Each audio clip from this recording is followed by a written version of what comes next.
Assalamualaikum warahmatullahi wabarakatuh. Waalaikumsalam warahmatullahi wabarakatuh. Atau tidak, karena saya lihat kadang-kadang orang itu ada orang yang misalnya keluarganya itu emang semuanya pemarah gitu, ada yang ini gitu. Itu mohon pertanyaan. Ya. Tadi sudah kita jelaskan bahwa adanya amarah itu al-quwwatul ghadabiyah itu fitrah dari Allah yang tidak mungkin tidak ada, pasti ada. Dan kalau nggak ada nggak sempurna, itu fitrah dari Allah. Ya, pasti ada. Nggak mungkin nggak ada. Semua punya sifat amarah. Nah, tinggal besar kecilnya, lemah kuatnya tergantung nanti pendidikan, lingkungan, makanan, keturunan, iklim macam-macam itu mempengaruhi. Karena itu orang yang misalnya iklim katakanlah. Kalau kita di Indonesia, orang yang tinggal di Jakarta beda dengan tinggal di puncak di daerah dingin, beda. Atau orang Surabaya atau orang Madura beda dengan orang tinggal di misalnya di Cipanas atau di Cianjur, karena iklim mempengaruhi. Di Iran misalnya orang tinggal di Bandar Abbas atau di Teheran beda dengan orang tinggal di Ardebil. Ardebil dingin, banyak salju, maka bahasanya lembut, orangnya lembut. Tapi yang di Teheran atau di Bandar Abbas lebih kasar, lebih emosi, lebih cepat terpancing, begitu. Jadi dipengaruhi oleh iklim. Makanan itu juga, ya orang yang makan sambal terus emosinya cepat. Makanya bahaya makan sambal itu. Man akala sambal dakhalan nar. Apa terjemahnya? Orang yang makan sambal dia pasti akan kepedesan. Jadi makan makanan yang pedas, yang panas-panas dimakan, atau banyak makan daging-daging yang berlebihan, itu memancing emosional. Minuman juga emosional. Bahkan juga masalah pakaian, bisa juga nanti pengaruh pada lingkungan, pergaulan, guru, semua ada pengaruhnya itu. Nah, ketika saat sekolah untuk melihat emosional, nah lihat sebabnya di mana nih? Bisa jadi karena lingkungannya, atau karena makanannya, atau karena juga ada faktor keturunan, atau mungkin semuanya. Sebabnya banyak, timbulnya ini. Gitu. Ya kita nggak tahu yang mana. Yang jelas itu adalah akibat. Sebabnya ada, pasti ada sebabnya. Cuma kita nggak tahu yang mana, tinggal dilihat, diteliti akan ditemukan nanti insya Allah. Nah kita berusaha untuk menghindari sebab-sebab emosional yang berlebihan, yang bukan pada tempatnya. Apa misalnya? Ya masalah iklim, cari tempat atau tempat tinggal yang nyaman. Untuk tinggal misalnya di Tanjung Priok, ya di sana tinggal. Udah melawan nyamuknya nggak kuat, kotornya, lingkungannya, dekat orang-orang, para preman, gimana nggak emosional? Atau tinggal dekat terminal misalnya, tiap dekat terminal, ya berbahaya juga. Ada pengaruhnya lingkungan. Cari tempat tinggal yang nyaman. Juga bentuk rumah, ruangan gitu. Kalau ruangan yang bersih, tertata rapi, hati jadi adem. Kalau ruangan berantakan, ya, ketika lagi tenang jadi kurang tenang. Ketika emosi tambah emosi, kan ruangannya berantakan. Begitu. Semuanya begitu. Ada pengaruh. Jadi pengaruh itu banyak. Bukan saja makanan, minuman atau orang tua.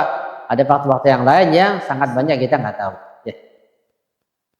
Terus bagaimana cara mengendalikan hati kita? Iya. Jadi amarah itu kalau sudah menjadi karakter, mendarah daging, jadi substansi, sangat sulit diobati.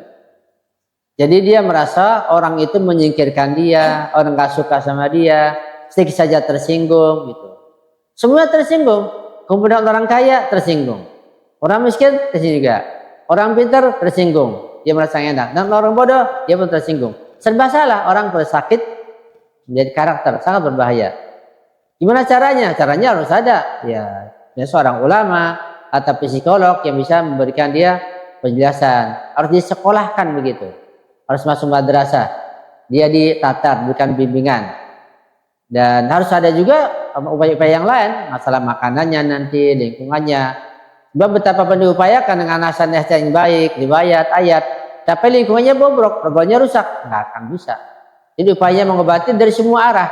Lingkungannya, makanannya, minumannya, keturunannya, sekolah, terus semua diupayakan, nanti akan bisa teratasi insya Allah dari semua hal, nggak satu jalan saja. Ya. Semudah gitu kita belajar, kita akan aja gitu, kita masuk pesantren, betul dia masuk pesantren, jadi mungkin akan meracuni orang yang begitu. Jadi kayaknya masalahnya cukup klik sih. Betul. Jadi mungkin bisa lebih baik sih, lebih baik sih.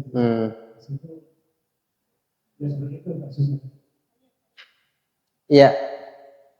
Jadi kebahagiaan itu bermacam-macam. Ada kebahagiaan karena dia berhasil memuaskan dendamnya. Ada kebahagiaan karena misalnya memperoleh prestasi atau kebaikan. Nah, kebahagiaan pertama tadi itu tidak menghasilkan dan tidak mendatangkan ketentraman dan ketenangan jiwa, hanya puas aja. Tapi kalau kebahagiaan karena prestasi, karena kebaikan akan mendatangkan ketenangan jiwa. Seperti itu, ya.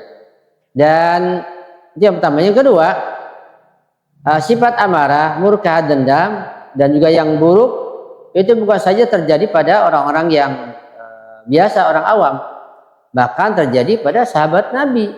Mereka saling perang, saling bunuh-bunuh. Karena apa? Karena dendam. Kenapa dendam? Karena ada amarah. Timbulnya nanti hasud, dengki, ingin berkuasa. Itu antara sahabat Nabi. Terjadi seperti itu. Nah, mereka orang yang jumpa dengan Nabi, lihat mujizat terjadi. Imam Husain dibantai, Imam Hasan diracun, Imam Ali dibacok. Semuanya terjadi. Siapa yang pelakunya? Para sahabat. Dan mereka orang yang bertakwa juga. Imam Khomeini musuhnya kurang apa? Yang paling berat dari mana? Dari kawannya sendiri. Menjadi ra'isul munafikin. Ya, kenapa? Karena ketika berhasil revolusi, dia nggak ada jatah kue revolusi, dia tendang, timbul. Maka dia membentuk kaum pasukan munafikin yang berkelanjutan sampai sekarang. Banyak contohnya. Itu bukan orang biasa. Itu ulama, itu marja, dan banyak contohnya. Jadi sangat berat. Kita ini nggak terkeluarkan dari itu. Ya kita semua, saya juga sangat-sangat berat mengendalikan emosi amarah. Kita perlu ingat ini, kita ingat-ingat. Ketika kita sadar, kita normal, ya kita berusaha untuk antisipasi. Karena itu diantara untuk memadamkan amarah, emosional bukan pada tempatnya, kita harus dawamul wudu, wudu terus, usahakan wudu terus, batal wudu terus, dan wudunya wudu dengan benar tentunya.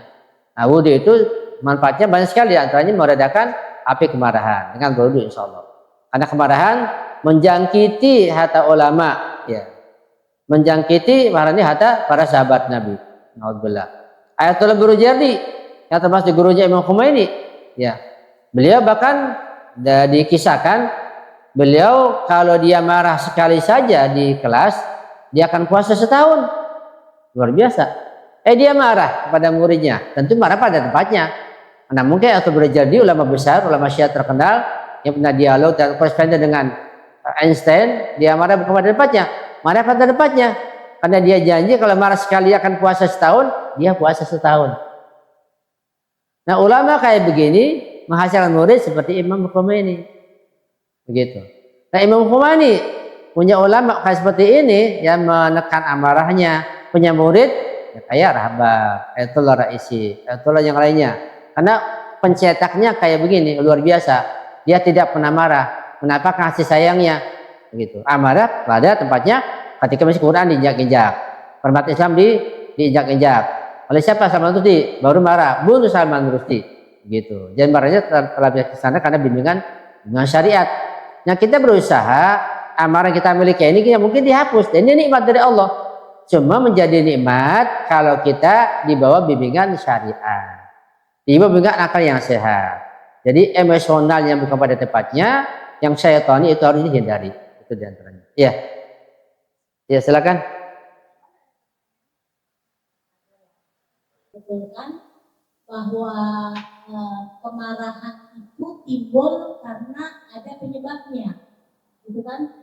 Gak mungkin seseorang marah tanpa ada sebabnya, kecuali mungkin dia memang dalam kondisi yang kejiwaan yang tidak stabil, tidak normal. Tapi bagi seseorang yang normal, untuk apa dia marah tanpa ada penyebab di mulut, gitu kan?